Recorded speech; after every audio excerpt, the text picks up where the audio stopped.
I smiled, picked up my clutch, and walked out of that ballroom without saying a word. The valet looked surprised when I asked for my car so early, but I just tipped him $20 and slipped behind the wheel. By the time I pulled onto the interstate heading back to my house in Bloomfield Hills, I had already dialed my estate attorney's emergency line. What I told him that night would unravel 6 years of quiet sacrifice, and by sunrise my granddaughter Skylar would no longer be the heiress to anything that bore my name. My name is Adelaide. I'm 68 years old, and for most of my life, nobody outside my late husband's law firm knew I had money. Theodore and I built up practice in downtown Detroit starting in 1981, back when the city was clawing its way out of a recession and nobody wanted to invest in commercial real estate there. We did, quietly. 2 buildings became 4, 4 became 12, and by the time Theodore passed in 2017, I was the sole owner of a portfolio worth somewhere north of $14 million. Not Forbes money. Just enough to never worry again, and enough to take care of the people I loved. The people I loved, back then, were my daughter Coraline and her little girl Skylar. Coraline got pregnant at 19 during her sophomore year at Michigan State. The boy was a hockey player from Saginaw who told her, the night she shared the news, that he had a scholarship to protect and a future to think about. He drove away in a red pickup truck and never came back. Coraline came home to me in tears, and I made her tea in the kitchen and told her that some men reveal themselves in one sentence, and you should believe them when they do. That was 22 years ago. The boy is now a regional sales manager somewhere in Ohio. He has never sent $1, a birthday card, or a single text message asking about the daughter he made. So it was just the 3 of us. Theodore, me, and the little girl we both adored from the moment Coraline placed her in our arms at Beaumont Hospital. Skylar had Theodore's grey-green eyes and my mother's stubborn chin, and from the time she could walk, she preferred her grandfather's lap to anyone else's. He used to read her the Wall Street Journal at breakfast, pretending it was a storybook, and she'd nod along like she understood every word about municipal bonds. When Theodore died, Skylar was 10. Coraline was 30 and working as a dental hygienist in Royal Oak, making maybe $42,000 a year before taxes. She lived in a small rental near 12 Mile Road and drove a Hyundai that was already on its 2nd transmission. She never asked me for anything, not once. That's the part I want you to remember, because it matters later. I was the one who started it, the summer Skylar turned 11. I sat Coraline down at my kitchen table and told her I wanted to send Skylar to Cranbrook. If you're not from Michigan, Cranbrook is a private school in Bloomfield Hills founded by newspaper money in the 1920s, sitting on 300 acres of gardens and architecture that look like they belong in a European postcard. Tuition was around $38,000 a year back then. Coraline looked at me like I'd suggested sending her child to the moon. "Mom," she said, "we can't afford that." "You're not paying for it," I told her. "I am, and I want to." She cried a little. She kept saying she didn't want Skylar to grow up feeling different from us. I told her education wasn't about feeling different.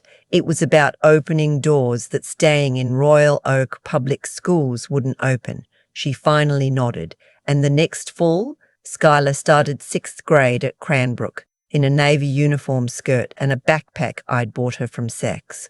That was the first check. It wasn't the last. Over the next 6 years, I wrote checks for things I never told Coraline the full cost of. Tuition every year, climbing slowly toward $50,000. Uniforms, books, class trips, including a 2-week summer program in Florence that ran $9,000 by itself. Tennis lessons because Skylar wanted to play varsity. Private tutoring for the SAT prep. I used Audi A4 for his 16th birthday because every other junior in her class had a car, and I didn't want her standing alone in the parking lot waiting for her mother to pick her up. I also covered things on Coraline's end. When her water heater died, I paid for the new one. When her car finally gave up, I bought her a Honda CR-V outright and put the title in her name. When Skylar's orthodontist work came in at $11,000, I paid the lump sum and told Coraline her dental insurance had covered it. She believed me. She wanted to believe me, I think. By the time Skylar was about to turn 16, I had spent somewhere around $470,000 on the two of them. I had the records. My accountant kept careful track. I never made a fuss about it because I genuinely did not want them to feel indebted. Theodore and I had agreed long ago that money in our family would flow downward, never sideways, never with strings. I was honoring that promise, but something was changing in Skylar. I noticed it slowly, the way you notice a leak in the basement that's been there for months before you finally see the stain on the ceiling. It started with little comments. We'd be at lunch at Townsend, where I'd been a member for 30 years, and she'd lean across the table and whisper, "Grandma, your purse is so old. Why don't you get a new one?" I'd laugh and tell her I'd had that Coach bag since 1998, and it still worked perfectly. She'd roll her eyes. The next time it was my shoes. The time after that, the way I wore my hair, in a low chignon, the same way I'd worn it since I was 40. "You'd look so much younger if you got highlights," she said once, in the car on the way back from picking her up. Sophia's grandma has highlights. And lip filler. Sophia was her best friend, the daughter of a hedge fund manager who'd built a 12,000 square foot house out near Oakland Hills. I had met Sophia's grandmother once. The woman was 62 and looked, frankly, like a wax figure of herself. I told Skylar that I liked my face the way it was, and she sighed like I was personally embarrassing her. I should have said something then. I see that now. I should have pulled the car over and told her plainly and without anger that the way she was speaking to me wasn't acceptable. But I didn't, because I kept telling myself she was 15, she was a teenager, and teenagers go through this. My own mother used to say I was insufferable at that age, so I let it slide. It got worse. She started asking me not to drop her off at school anymore. My car, a 2014 Lexus that I'd kept because it had only 48,000 miles and ran like a watch, wasn't right. She said the parking lot at Cranbrook was full of Range Rovers and Teslas, and my Lexus made her look poor. I asked her if she'd rather I traded it in for something newer, and she said yes immediately, without a single moment of hesitation. I didn't trade it in, but I started letting her take the Audi to school every day, which meant I drove her mother around when Coraline needed a ride, because Coraline was now working 10-hour shifts and was exhausted most weekends. By her junior year, Skylar barely spoke to me when her friends were over. She'd introduce me as my grandmother in a flat voice, and then steer them upstairs before I could say more than hello. Once, I overheard her telling Sophia that I used to be someone important, but now I just pottered around the house. I had retired from active management of the firm only 2 years before. I still sat on the board of a regional bank and chaired a scholarship committee for the Detroit Symphony. But to her I was a woman who puttered. I told Coraline about it gently one Sunday over coffee. She looked tired. She said she'd talk to her. I don't know if she ever did. Coraline was so used to me being the steady one, the strong one, the one who fixed problems with a phone call and a checkbook, that I think she'd stopped seeing me as someone who might actually be hurt. Then came the Sweet 16. Skylar had been planning it for almost a year. At first, she wanted something small at the country club, maybe 60 kids and a DJ. By the time we were 3 months out, the guest list had ballooned to 140. The venue had moved to a banquet hall at the MGM Grand downtown, and the budget had crept past $16,000. I paid for all of it. The custom dress from a boutique in Birmingham, $2,200. The photographer, $1,800. The cake from a pastry chef who'd been featured in Our Detroit magazine, $650. A live band for the first 2 hours, and a DJ for the rest. A photo booth, a chocolate fountain, personalized party favors, imported flowers. The final number, when all the invoices were tallied, was just over $19,000. I never told Coraline. She thought it was around 8. The night of the party, I dressed carefully. I wore a navy crepe dress from Saks that I'd bought specifically for the occasion, pearl earrings that Theodore had given me for our 20th anniversary, and a thin gold bracelet that had been my mother's. I did my own hair, the same chignon I always wore, and I drove myself to the MGM Grand because Coraline was going to come straight from work. The ballroom looked beautiful. I'll give credit where it's due. The event planner had done a wonderful job, and Skylar, when I saw her in her silver gown, looked like a young woman ready to step into the world. My heart actually swelled when I saw her. I had been writing checks for 6 years for moments like this one, and watching her stand there, radiant and laughing with her friends, made every dollar feel like it had gone somewhere meaningful. I greeted the parents I knew. I made polite small talk with Sophia's mother, who had clearly had work done since the last time I'd seen her. I found my table, which I noticed had been placed somewhat off to the side, near the bar, away from the head table where Skylar sat with her friends. I didn't think much of it at the time. I assumed she wanted to be with her own age group, and I sat down with 2 cousins of mine from Coraline's father's side and made conversation. About 90 minutes in, I went over to Skylar's table to give her a small velvet box. Inside was a pair of diamond stud earrings, half a carat each, that I had bought from my jeweler in Birmingham. They'd cost me $2,800. I wanted to give them to her privately, away from the chaos, before they did the formal toast. Her friends were laughing about something when I walked up. I stood there for maybe 10 seconds before anyone noticed me. Then Sophia looked up, and her face did that thing teenage girls' faces do when they're about to be cruel. She tilted her head and said in a voice loud enough for the whole table to hear, "Oh my God, Skylar, is that your grandma? She looks like she came from a church potluck." 3 of the other girls laughed, not the polite kind of laugh, the mean kind, the kind that comes from the chest. Skylar's face went red. Not with embarrassment for me, with embarrassment of me. She stood up. She took my arm, not gently, and she walked me a few feet away from the table. And in a low, hissing voice that I will hear for the rest of my life, she said, "Grandma, you're embarrassing me. Just go home, please. You don't fit in here. Everyone's looking." I stood there for a moment. I felt the velvet box in my hand. I felt the weight of $19,000 and $470,000 before that, and 6 years of quiet, careful love, all of it sitting in my chest like a stone. I said, "All right." That was all I said. I didn't cry. I didn't argue.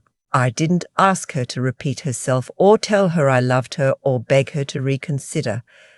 I had been a partner at a law firm for 36 years. I had learned somewhere around 1990 that the most powerful thing you can do in a moment of betrayal is nothing at all. I tucked the velvet box back into my purse. I walked across the ballroom, smiling at anyone who caught my eye. I found Coraline near the bar, talking with one of her cousins, and I touched her elbow and told her I had a migraine coming on and was going to head home. She looked concerned. She offered to come with me. I told her absolutely not. She should stay and enjoy her daughter's night. I kissed her cheek. I left. In the parking garage, sitting in my Lexus before I turned the key, I took out my phone and called my estate attorney's emergency line. Marcus picked up on the 3rd ring. He'd been my lawyer for 19 years. He could tell from my voice that something had happened. I told him I wanted to do 4 things, starting first thing Monday morning. 1. Pull every dollar I had been depositing into Skylar's 529 college savings plan. It was now sitting at just over $310,000. I wanted it liquidated and moved into a separate trust that she would have no access to until she turned 40, and only then if certain conditions were met. 2. Revise my will. Skylar had been named as a 50% beneficiary of my estate, with Coraline holding the other 50%. I wanted that changed. Coraline would now receive 70%. The remaining 30% would be split among 3 charities I cared about. Skylar would receive a specific bequest of $50,000, payable only at age 35, contingent on her having held steady employment for at least 5 consecutive years prior. 3. Cancel the gift I had been planning for her 18th birthday. It was a down payment, $180,000, on a condominium in Ann Arbor that I had intended to hand to her when she started at the University of Michigan in the fall of her freshman year. 4. Stop all monthly transfers I had been making to Coraline's account. Not because Coraline had done anything wrong, but because I needed Coraline to understand, for the first time in her adult life, what I had actually been carrying. I would tell her myself, in person, the next week. Marcus didn't try to talk me out of any of it. He just asked in his careful way whether I was certain. I said I was.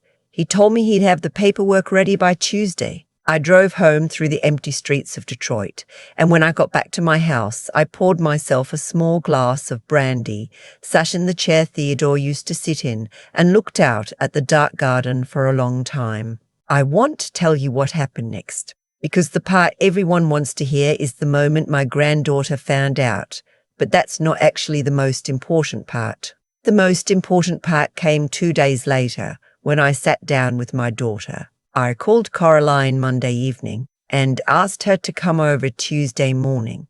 She had a day off. She arrived at 9 with the coffee for each of us, looking puzzled because I'd been distant on the phone. I sat her down at the same kitchen table where I had told her 12 years earlier that I wanted to send her daughter to Cranbrook. I told her everything.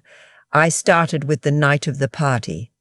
What Sophia had said, what Skylar had said, the look on her face. Then I told her about the comments that had been building for 2 years, the shoes, the car, the way Skylar had hidden me from her friends, the way she had introduced me on more than one occasion as the woman who used to be someone. I didn't cry.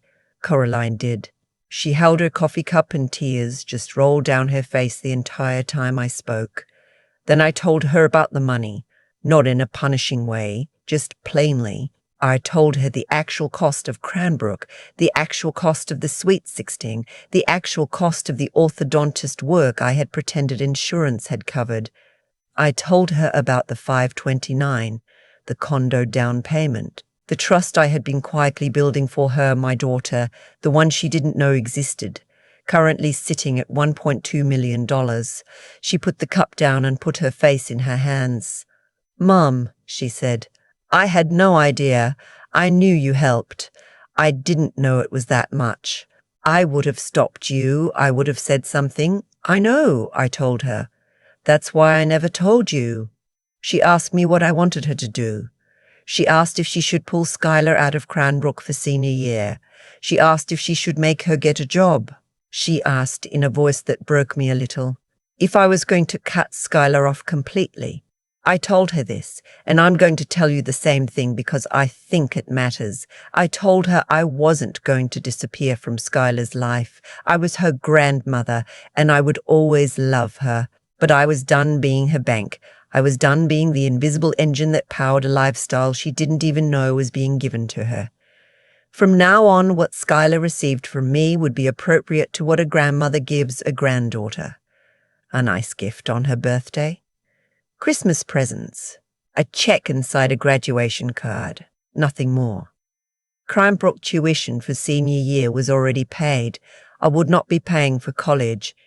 If Coraline wanted to use the money I had set aside for her own trust to help Skylar, that was Coraline's choice, but I would advise against it. Skylar would need to apply for financial aid, take out loans, attend a state school, work part-time. She would need to learn what every other young woman in this country learns when she doesn't have a grandmother quietly underwriting her existence. Coraline listened. She nodded. And then she said something I will never forget. She said, "Mum, I think you should have done this 2 years ago."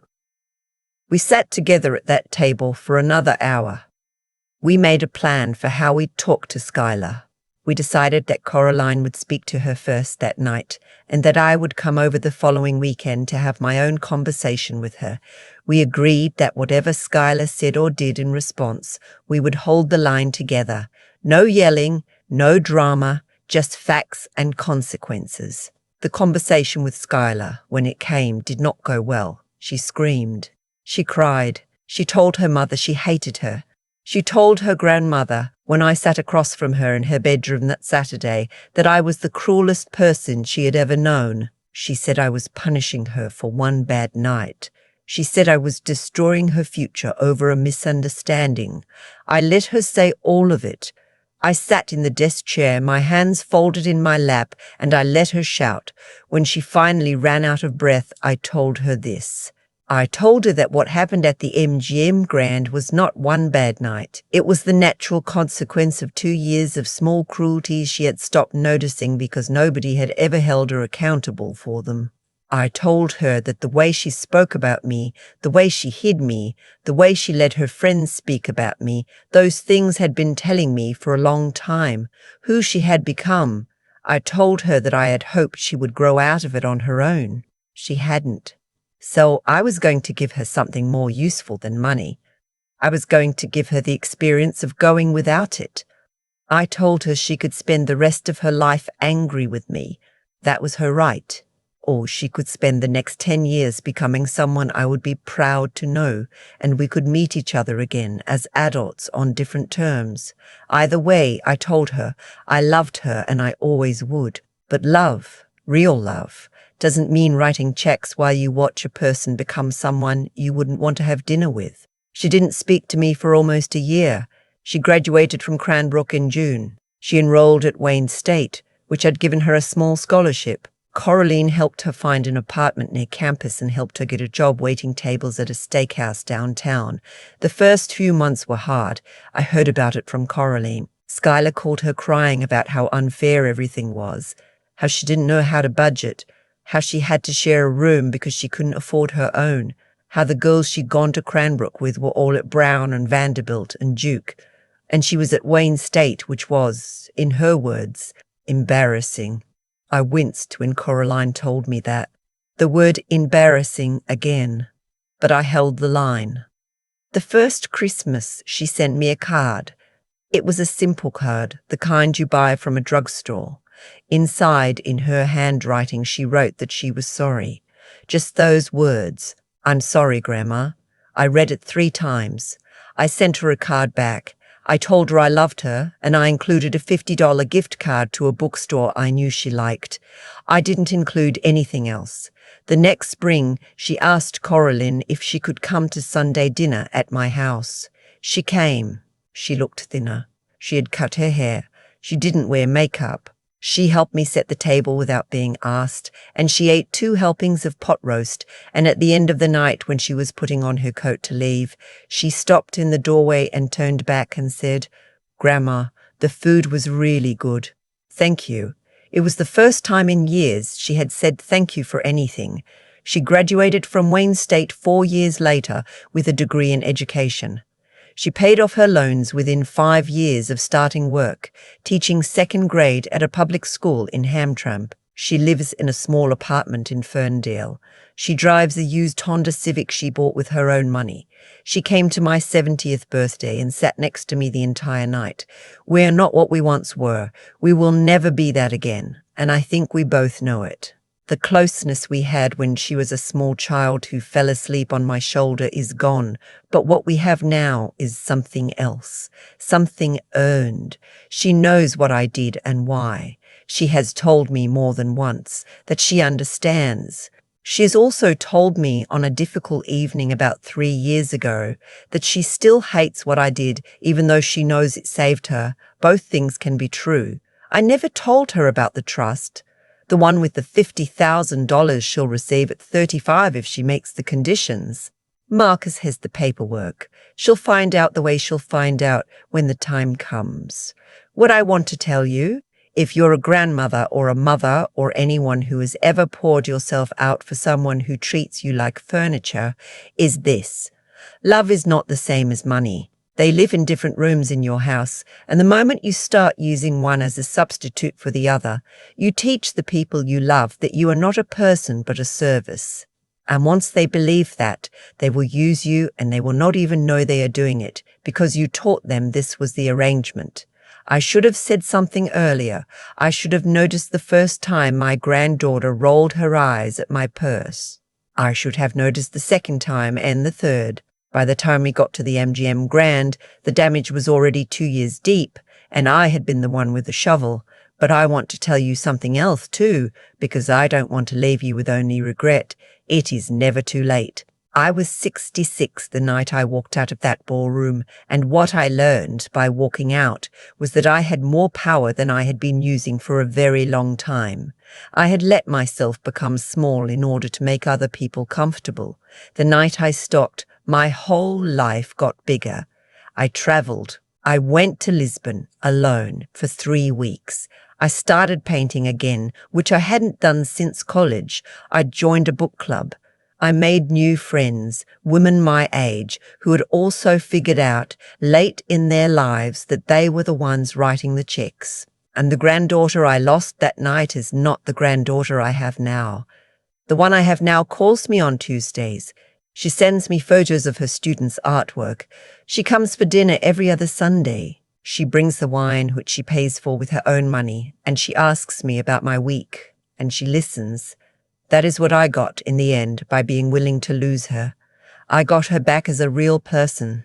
So if you're sitting somewhere tonight watching this, and you're thinking about somebody in your life who has started to treat you like a resource instead of a person, I want you to think about whether you have been teaching them, without meaning to, that this is who you are. And I want you to think about what might happen if you stopped. You have more power than you think. You have so much more than you think. Tell me what you would have done if you'd been standing in that ballroom that night. I'd love to know. Looking back now, 6 years after that night at the MGM Grand, I understand something I didn't fully grasp when I was sitting in that parking garage with a velvet box in my hand. Every choice I made in those years before the party was a small brick I laid in a wall that ended up separating me from my own granddaughter. I thought I was building her a future. What I was actually building was a young woman who believed comfort was her birthright, and grandmothers were the people who delivered it. The hard truth is that Skylar didn't wake up cruel one morning. I watered the seed every time I covered a bill in silence, every time I let a rude comment slide because she was tired or moody, or 15, every time I chose her short-term happiness over the long, slow work of teaching her what gratitude actually feels like. Coraline didn't see it because I had hidden it from her. Skylar didn't see it because she had never been asked to, and I didn't see it because I had confused generosity with love. Those are not the same thing. Generosity without honesty is just a transaction with a bow on it.